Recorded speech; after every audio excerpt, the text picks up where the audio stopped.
আমার বউ অফিসে চলে গেলে তোমাকে আমি আমার বাসায় নিয়ে আসি। আর তুমি তো জানো এই সহায় সম্পত্তি সব কিছু আমার ওয়াইফের নামে।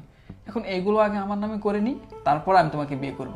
তারপর আমাদের যত স্বপ্ন আছে সব স্বপ্ন আমরা পূরণ করব। তারপর তোমার আর আমার এক হওয়া কেউ আটকাতে পারবে না। আচ্ছা জান, যা করার তাড়াতাড়ি করো। জানো, আমার ভাবতেই অনেক ভালো লাগছে যে আর কিছুদিন পরে এই সয় সম্পত্তি টাকা পয়সা সব আমাদের হয়ে যাবে। আচ্ছা শোনো না, তখন কিন্তু আমাকে একটা ডায়মন্ডের নেকলেস কিনে দিবা। আচ্ছা দিব, যখন হবে তখন দেখা যাবে। আমার এসব পেশাল পাড়তে আর ভালো লাগতেছে না। আচ্ছা যান, চলো না আমরা একটু বেডরুমে যাই। আচ্ছা চলো। হ্যাঁ, বেডরুমে তো যাবে, তার আগে আমার সাথে বোঝাপড়াটা শেষ করে নাও।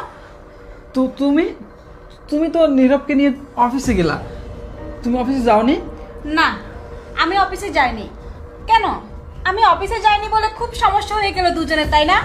ব্যক্তিগত সময় কাটাতে ব্যাঘাত ঘটালাম। ইস, খুব বড় একটা ভুল করেছি। দেখেন আপু, আপনার কোথাও ভুল হচ্ছে, আপনি ভুল ভাবতেছেন। আমি জিসানের কলিগ হই। আমি একটু কাজের ব্যাপারে কথা বলতে আসছি। হ্যাঁ। একদম চুপ করে থাকো। মিথ্যা কথাটা গুছিয়ে বলতে পারো না তোমরা? তোমার গার্লফ্রেন্ডকে শিখিয়ে দাও নাই কিভাবে মিথ্যা কথা বলতে হয়? তুমি যে জব করো না সেটা বোধহয় ও জানে না, তার জন্য বলছো অফিস কলিগ। শোনো, তোমার বয়ফ্রেন্ড কিন্তু বেকার একদম, আমার টাকায় চলে, কোনো জব করে না, তাই মিথ্যে অজুহাত আমাকে দেখাবে না। কে এই মেয়েটা?